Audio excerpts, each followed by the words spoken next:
потърсихме вариант да продадем моята собственост, апартамента, който се намира в София, в квартал Редут. Бяхме си дали срок от порядъка на половин година, в който да успеем да реализираме тази продажба, за да финансираме продължаването на ремонта по новия ни проект. Дадахме го този апартамент на брокер да се занимава с продажбата. Бяхме определили цена, под която няма да паднем, но там му казахме.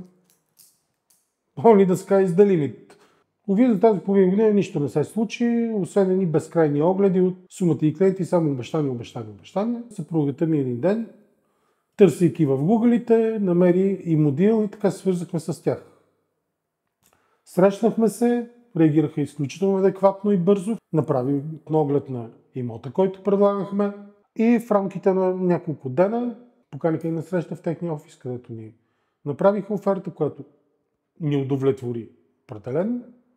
И колкото и да е невероятно, в рамките на една седмица се случи абсолютно всичко. От подписването на първоначалния договор, създаване на капър от тяхна страна, за да сме спокойни, че всичко ще бъде окей, до финализиране на сделката, изповядането и при нотариус и превода на договорената сума абсолютно в рамките на един час след подписване на сделката. В рамките на седмица се извършиха абсолютно всички формалности, без да бъдем ние ангажирани по какъвто и да било начин с ходене по институции и така нататък.